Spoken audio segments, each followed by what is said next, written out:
Cynthia Sylvia Stout, but would not take the garbage out by Shel Silverstein. Cynthia Sylvia Stout would not take the garbage out. She'd scour the pots and scrape the pans, candy the yams and spice the hams. And though her daddy would scream and shout, she simply would not take the garbage out. And so it piled up to the ceiling, coffee grounds, potato peelings, brown bananas, rotten peas, chunks of sour cottage cheese. It filled the can, it covered the floor, it cracked the window and blocked the door. With bacon rinds and chicken bones, drippy ends of ice cream cones, prune pits, peach pits, orange peel, gloppy glumps of cold oatmeal, pizza crusts and weathered greens, soggy beans and tangerines. The garbage rolled on down the hall. It raised the roof, it broke the wall. Peanut butter, caked and dry, curdled milk and crusts of pie. Moldy melons, dried up mustard, eggshells mixed with lemon custard. At last the garbage reached so high that finally it touched the sky. And all her neighbors moved away and none of her friends would come out to play. And finally she said, "Okay, I'll take the garbage out." But then, of course, it was too late. The garbage reached across the state, from New York to the Golden Gate, and there, in the garbage, she did hate. Poor Sarah met an awful fate that I cannot right now relate, because the hour is much too late. But children, remember Sarah Stout, and always take the garbage out. The Squirrel Lady by Jason R. Bet you never met a talking squirrel before.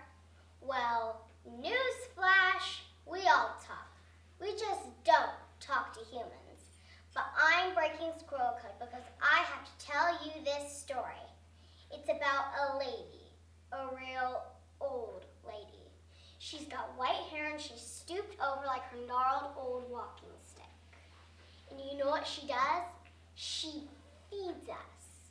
Now, you might think that's not a big deal, but in squirrel world, it's the biggest deal. You see, most people go out of their way to make sure that we don't have food. Oh, they love to feed the birds, and they buy all these fancy contraptions that prevent us from sharing. Most of them don't work, haha. And sometimes when we manage to get a little morsel, we get a BB in the butt. I've gotten a lot of BBs in the butt in my day, but this old lady, she's different. She puts peanuts right on the ground for us. Every day she does this. We go by her house and see her at her kitchen table, sipping tea and reading the newspaper. And when we come by, she goes over to this big bag and scoops out fresh, delicious peanuts. She even built a little house on her deck so that our food would not get rained on. And she gave each of us a name. The little lady doesn't get many visitors, so we go by as much as we can. And one day soon, she'll be gone, and we will miss her. So I'm breaking squirrel code to tell you to remember the little guys. Squirrels need love too. You know, parents are the same, no matter time nor place. What they don't understand is us kids are gonna make some mistakes. So to you, all the kids across the land, there's really no need to argue. Parents just don't understand. I remember one year, my mom took me school shopping. It was me, my brother, my mom, my papa, and my little sister. We all hopped in the car, and we headed downtown to the gallery mall. My mom started bugging about the clothes she chose. I didn't say nothing at first. I just turned on my nose. She said, "What's wrong? This shirt costs $20. I said, "Mom, this shirt is plaid with a butterfly collar." The next half hour was the same old thing. My mom buying me clothes from like 1993. Then she lost her mind. I said, "Mom, we gotta talk." I asked her for Yeezys and she bought me Crocs. I said, "Mom, what are you doing? You're ruining my rep." She said, "You're only a kid. You don't have a rep yet." And She wasn't moved. Everything stayed the same. And evidently, the first day of school came. I thought I could get over it. I tried to play sick, but my mom said, no, way, forget it. There was nothing I could do. I tried to relax as I got dressed up in those ancient artifacts. And when I walked into school, it was just as I thought. Kids were cracking up, laughing at the clothes Mom bought. And those who weren't laughing still had a ball, because they were pointing and whispering as I walked down the hall. When I got home, I explained to Mom how my day went. She said, if they were laughing, you don't need them, because they're not good friends. For the next 6 hours, I tried to explain to Mom, I'm going to have to go this about 200 more times. So to you, all the kids across the land, there's no need to argue. Parents just don't understand. I remember? Okay, here's another situation. My parents went away for a week's vacation, and Dad left out his brand new $5,000 drone. Would he mind? Well, how's he gonna know? I'll just take it for a little spin, and maybe show it off to a couple of friends. I'll just cruise around the neighborhood. Well, maybe I shouldn't. Yeah, of course I should. Okay, pay attention. Here's where I realized I made a mistake. I lost control of the drone. Did you know they don't have brakes? I put my thumb on the throttle and gave it some gas. I almost got whiplash, it took off so fast. The next thing I knew, I had gone too far. I guess that's why I didn't notice the police car. I was arrested. The drone was impounded. There was no way for me to avoid being grounded. My parents had to come off on vacation to get me. I'd rather be in jail than have my father hit me. My parents walked in. I got my grip. I said, Mom, Dad, how was your trip? They didn't speak. I said, I want to plead my case, but my father just shoved me in the car with my face. It was a hard ride home. I don't know how I survived. They took turns. One would beat me while the other one was driving. I can't believe it. I just made a mistake. Well, parents are the same, no matter time nor place. So to you, all the kids across the land, take it from me. Parents just don't understand. Thank you. I'll tell you the story of Clooney the Clown, who worked in the circus that came through the town. His shoes were too big and his hat was too small, but he just wasn't funny at all. He had a trombone to play silly tunes. He had a green dog and 1,000 balloons. He was floppy and sloppy and skinny and tall, but he just wasn't funny at all. And every time he did a trick, everybody felt a little sick. And every time he told a joke, folks sighed as if their hearts just broke. And every time he lost a shoe, everybody looked awfully blue. And every time he stood on his head, everybody screamed, go back to bed. And every time he made a leap, everybody fell asleep. And every time he ate his tie, everybody began to cry. And Clooney couldn't make any money because simply he just wasn't funny. And one day he said, I'll tell this town how it feels to be an unfunny clown. So he told them all why he looked so sad. And he told them all why he felt so bad. He told of rain and pain and cold. And he told of darkness in his soul. And as soon as he finished his tale of woo, did everybody cry? Oh no, no, no. They laughed until they shook the trees with ha-ha-has and hee-hee-hees. They laughed with howls and yows and shrieks. They laughed all day and laughed all week. The laughter spread for miles around to every city and every town, over mountains, across the streets. The whole world rang with laughter, lasting till forever after, while Clooney stood in his circus tent with his head dropped low and his shoulders bent. And he said, that's not what I meant. I'm funny just by accident. And while the whole world laughed outside, Clooney the Clown sat down and cried. Thank you. Epasomondus by Colleen Sally, abridged by Cadence Martin Park. Epasomondus was his mama and his auntie's sweet little patootie. Every day, Epasomondus would go to his auntie's, and his auntie nearly always gave Epasomondus something to take home with him. One fine and lovely day, Epasomondus walked all the way to his auntie's, and when it was time to come home, his auntie gave Epasomondus a rich piece of gold cake to take home with him. So, as usual, Epasomondus thanked her for the cake, scrunched it up in his hand, and went along home. Now when he got there, his mama took one look at the crumbs in his hand and said, Epasomondus, what is that you have in your hand? Cake, Mama? Auntie gave it to me. replied Epasamondus. Oh, Epasamondus, you don't have the sense that you were born with. With cake, you put it under your hat, and then you come along home. So the very next day, Epasamondus walked all the way to his auntie's, and when it was time to go home, his auntie gave Epasamondus a stick of butter to take home with him. So Epasamondus thanked her for the butter, put it under his hat, and went along home. Now when Epasamondus got home, his mama took one look at the stuff all over Epasamondus's head and asked, Epasamondus, what is that you have all over your head? Butter, Mama. Auntie gave it to me, replied Epasamondus. Oh, Epasamondus, you don't have the sense that you were born with. With butter, you wrap it in leaves, then you cool it in the brook, and you wait a while, and then you come along home. So the very next day, Epasamondus walked all the way to his auntie's, and when it was time for him to go home, his auntie gave Epasamondus a puppy to take home with him. Epasamondus was overjoyed. So he thanked his auntie for the puppy, wrapped it in leaves, cooled it in the brook, waited a while, then he went along home.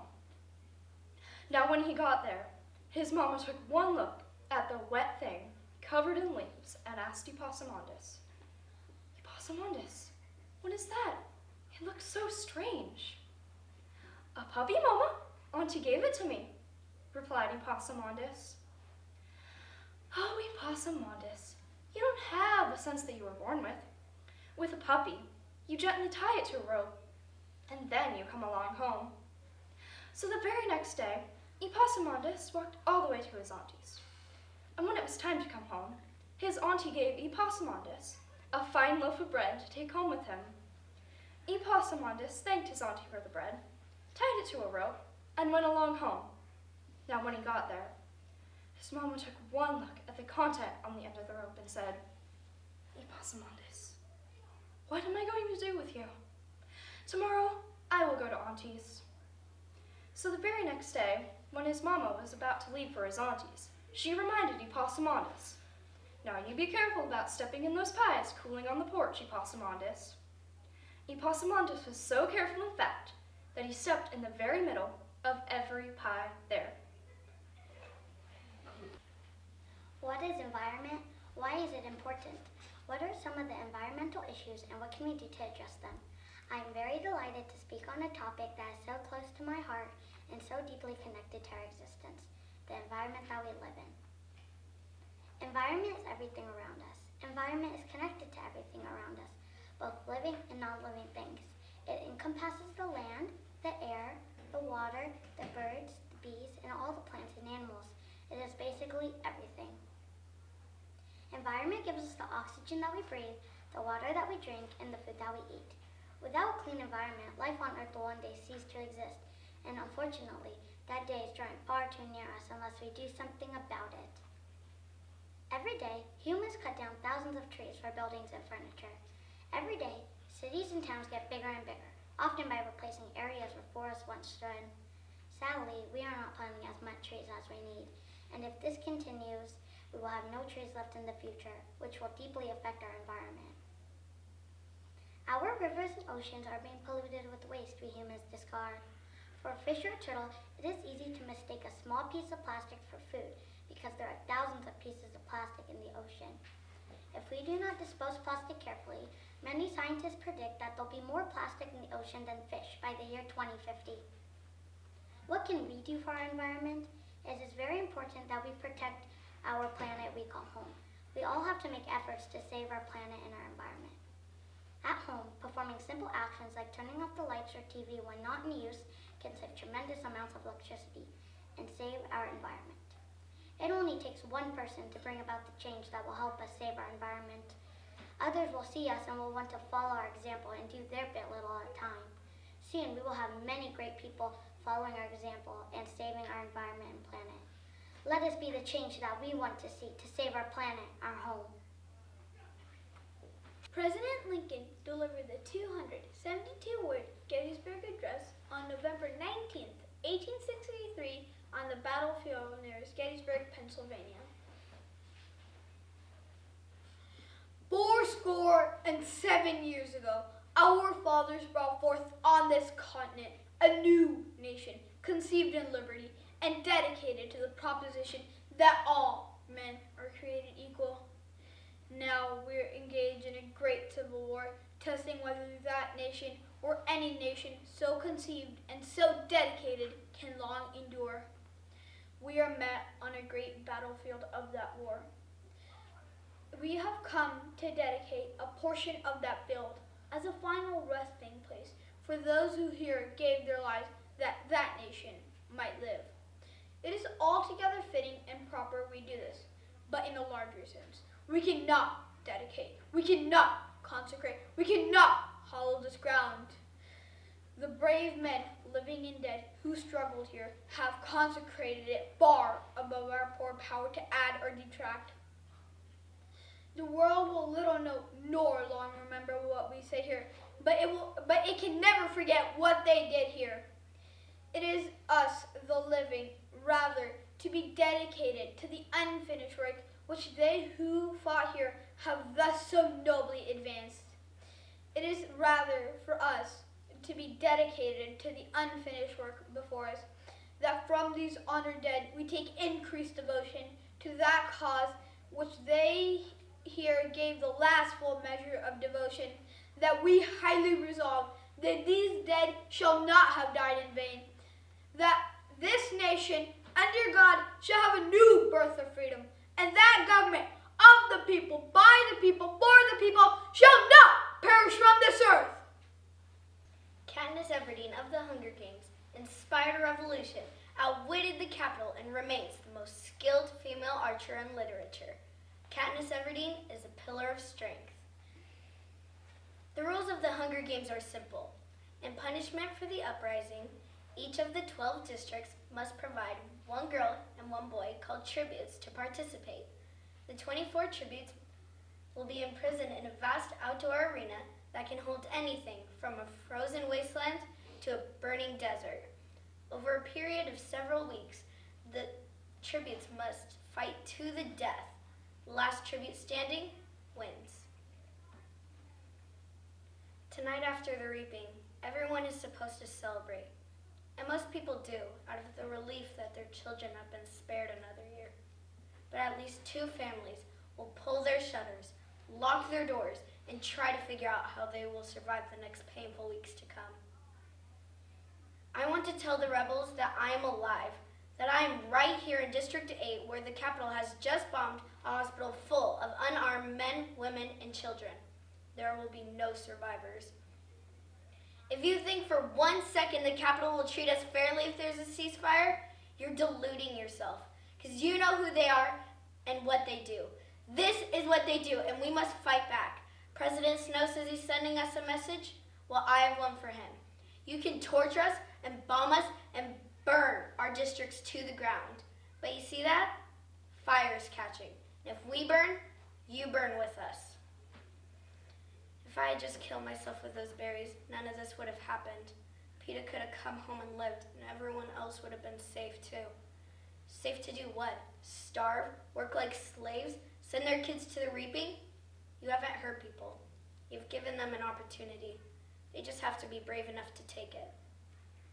First one, then another, then almost every member of the crowd touches their 3 middle fingers of their left hand to their lips and holds it out to me. It's an old and rarely used symbol of our districts, occasionally seen at funerals. It means thanks. It means admiration. It means goodbye to someone you love. No one will forget me. Not my look, not my name. Katniss, the girl who is on fire. John F. Kennedy's inaugural address, January 20th, 1961, abridged. Let the word go forth from this time and place, to friend and foe alike, that the torch has been passed on to a new generation of Americans, unwilling to witness or permit the slow undoings of those human rights which we have always been committed, and which we are committed today, at home and around the world. Let every nation know we will pay any price, bear any burden, meet any hardship, support any friend, oppose any enemy, in order to assure the success and survival of liberty, To those new states whom we welcome to the ranks of the free, we pledge our word that one form of colonial control shall not have passed away merely to be replaced by a far more iron tyranny. We shall not always expect to find them supporting our view, but we shall always hope to find them strongly supporting their own freedom. And remember, in the past, those who foolishly sought power by riding the back end of the tiger ended up inside it. To those people in the huts and villages of half the globe, struggling to break the bonds of mass misery, we pledge our best efforts to help them help themselves. Because it is right. If a free society cannot help the many who are poor, it cannot save the few who are rich. To our sister republics south of the border, whom we offer a special pledge, to turn our good words into good deeds, into a new alliance for progress, to assist free men and free government in the casting of the chains of poverty. And finally, to those nations who would make themselves our adversary, we offer not a pledge, but a request, that both sides begin anew, the quest for peace, before the dark powers of destruction unleashed by science engulf all humanity in planned or accidental self-destruction. So let us begin anew, knowing on both sides that civility is not a sign of weakness, and sincerity is always a subject to proof. Let us never negotiate out of fear, but let us never fear to negotiate. Let both sides explore what problems unite us, instead of belaboring about those problems which divide us. Let both sides seek to invoke on the wonders of science, instead of its terrors. Together, let us explore the stars, conquer the deserts, eradicate disease, tap the ocean depths, encourage the arts and commerce.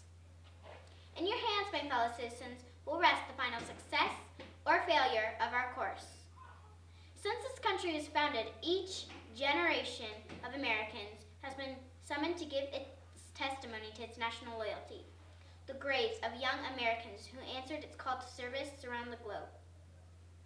The trumpet summons us again to bear the burden of a long twilight struggle, year in and year out, rejoicing in hope, patient in tribulation, a struggle against the most common fear of man, tyranny, poverty, disease, and war itself.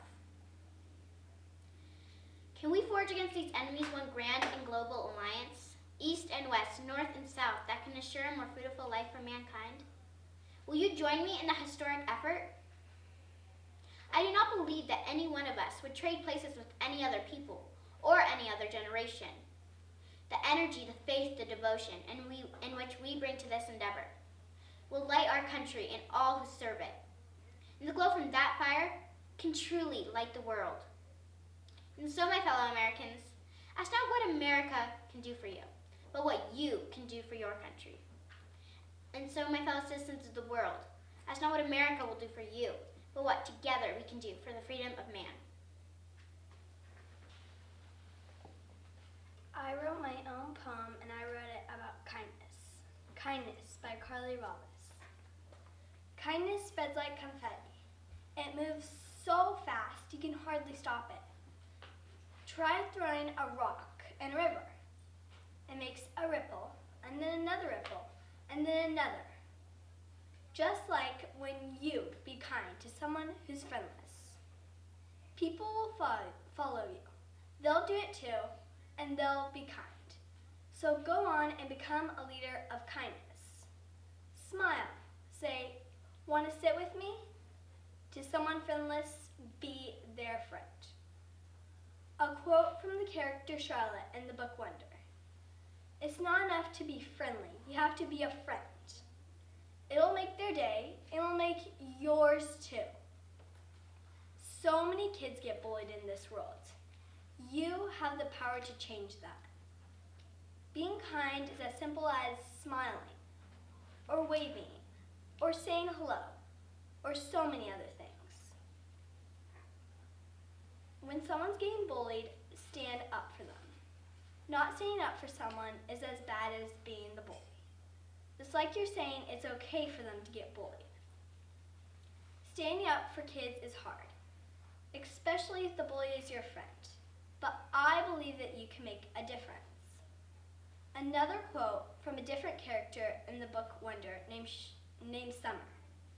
If you can get through the entire middle school without hurting anyone's feelings, That's cold beans. I'm not in middle school yet, but I'm going to start practicing. I would like to be known as the girl who's kind to everybody, and maybe you do too. Here's some tips to being kind, not only at school, but everywhere. Don't wait to help a person in need. It could be as easy as helping a classmate read directions, telling a story to a younger child, or giving a hug to someone who needs it. An additional tip is to smile to someone you see is having a bad day. How about you be kind to 5 people each day? That's only one hand for each small act of kindness. You could start tomorrow. But why start tomorrow when you can start today? Thank you. I start this off staring at a blank page, an open office document, a blinking cursor, passing days without one single word. Some say that it's absurd, like I float along as she were then said, but choosing not to cast my net. And I spend so long questioning myself. If this isn't right, then does that mean I failed? Will my melodies ever live up? Will my metaphors, will they ever be profound enough? Will I ever outdo myself? The ceiling gets higher and higher, and it's harder and harder to shatter, but when I fall worse than I ever did before. Conflicted by the very air I breathe, a love with hatred, listen to. Tune in to find my peace in solitude. These empty rooms spin, and I embrace the flaws of being a human, the black and the white, and sometimes the grays that stay for days, the in-between time. But in the meantime, make this song of life sing. Play, rest, repeat. Read exactly what is written on the sheet. Don't deviate, they say, but I will only play what's best for me. I'll press the keys and pull the strings, create a symphony that's mine, and I will spend my life playing my song, only my song, and the verses that I write will speak for me. And I may never be what you assume. I don't want your hooks or your auto-tune. If I'm off key, then that's perfectly fine with me, and maybe you won't notice when I'm gone, but my song will carry on. I start this off a little confused. Writer's block does not exist. It's not a word I'm supposed to use, because it's all in my mind, a parasite I'm supposed to find, because sometimes, well, most times, it's so hard to defy. And fire always pulses in my veins, so I'm sick of waiting for the day, for someone to say that it's okay. I've lived my whole life afraid. It's time for me to be brave. To embrace a forest that's so dark and unknown, because no great adventurer has ever had a paved path to roam. Let go. I let my voice be heard, and listen for the echo. My own reverb is playing, because I'm a movement. There's dissonance. Sometimes I make mistakes, so I'm a human. After all, I'm not your expectations. Play, rest, repeat. That's what they ask of me. Just stick to this melody and stay between the lines. But I only play what's best for me. I'll ring the bells and crash the cymbals, my harmonious design. And I will spend my life playing my song, only my song. And the verses that I write will speak for me. And I may never be what you assume. I don't want your hooks or your auto-tune. If I'm off key, then that's perfectly fine with me. And maybe you won't notice when I'm gone, but my song will carry on. In my time here, I want to be revered and remembered. So let's say I came and conquered. So I won't fear. And I can't blend in. You cannot replace me. And you cannot erase me, because my song will live on beyond time.